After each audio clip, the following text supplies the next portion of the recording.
Alright, welcome to the video on the new rigging method. I know I was supposed to send this video a month ago, but I'm now working on it. I'm trying to get things caught up. So here we go.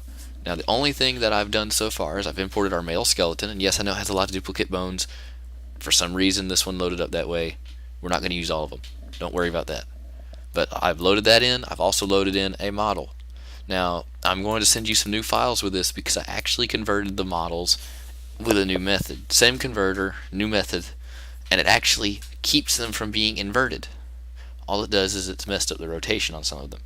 So you'll see how that comes into play. It means, of course, we don't have to invert anything, no correcting normals, we don't have to worry about any of that. So first thing you're going to do to start off is just select it, hit Alt R to reset location, and already it's in the right position, facing the right direction, and it's not inverted. So that's a huge plus right there with these new models. You don't have to worry about any of that stuff. It's already in place. So the next thing you're going to do, this is for the sleeve lengths, and this is where most of the new stuff comes in. You're just going to enter edit mode, and you're going to clear your all selection by just selecting any vertice on the sleeve here. Now the way that we're doing this is they actually split up most of the meshes. There are a few armor sets that are exempt. For example, a few clone sets.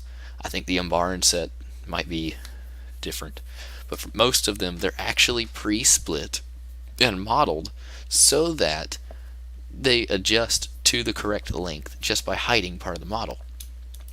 And with this, all we have to do, come down here to the bottom, hit L, and now you've selected what is the long sleeve length. And we'll just make sure we get all of it.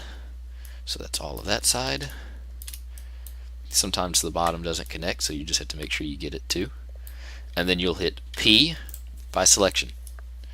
Now you've split that into a separate object that you can weight, which will make this a whole lot easier. So now you'll do this right here at the elbow again, so do that.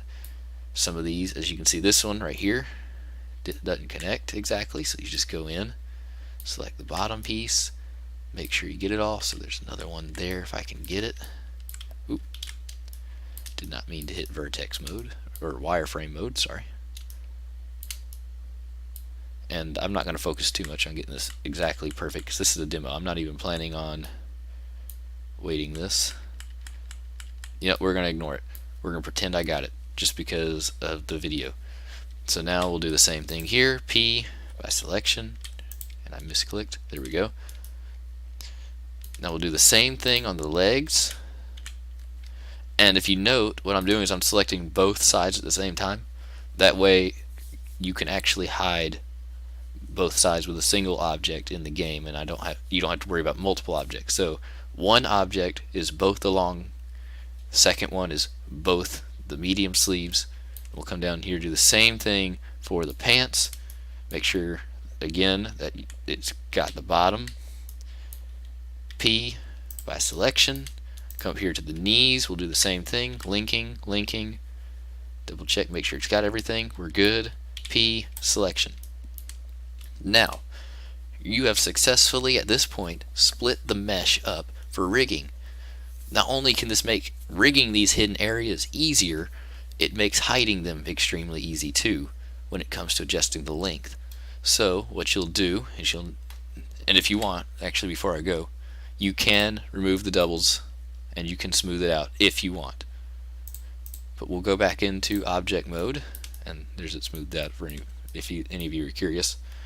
And now with all of these models selected, we will also select the skeleton, Control P, empty groups. Now you'll just weight as normal, with the exception that these objects are separate. They're still connected to the skeleton though, so if I enter weight paint mode, as you can see, I can weight paint them. And yes, I know I don't have the bones visible, but that's, like I said, I'm not going to weight this.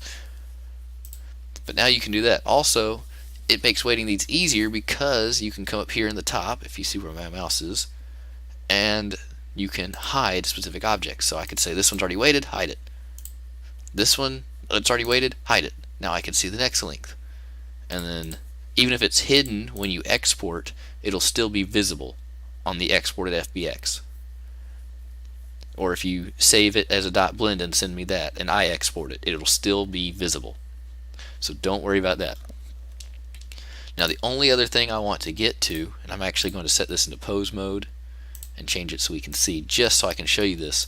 If you notice on the left side, if you're looking at it from the front, so right side if you're actually counting what bone it is, the bones are facing the wrong direction. They will animate correctly as if they're in the correct position, like on this side.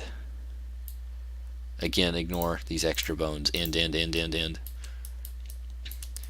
So they will still animate correctly. So shoulder starts at the shoulder, they're named where they start, and it will go down until right here where it meets elbow. So elbow starts at the elbow and comes down, and it will continue until right here at forearm, which is halfway down the forearm. So that is where the forearm would rotate. And then that comes down until right here, which is the wrist. That will be from the wrist down to the hand, and then the fingers, so on, so forth. Same with the legs. You start right here with the hip, you'll go down until you hit the knee bone, which starts at the knee and comes all the way down to right here, the ankle, which would be in the foot. So if you're ever confused, you can reference this side. You may want to clean up the bones. Like any of them that say end on them are unnecessary. You can delete them. It will not affect the animation. But if you're ever confused on what goes where, the left side, or right if you're looking at it from the front, is correct in the direction of the bones. So you can use that. Other than that, everything else should be pretty self-explanatory. Rig it. If you want to, you can check it in here, and you can see the vertices I missed earlier.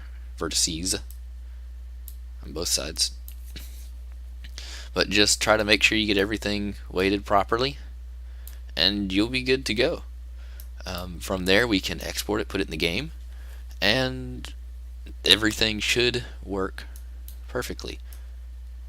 As I said, when you're weighting these, weight them as normal. So, like if you're weighting this one, as you can see, it is over the elbow. So don't just weight it all to forearm, or well, actually that's the wrong one. Don't weight it all just to elbow.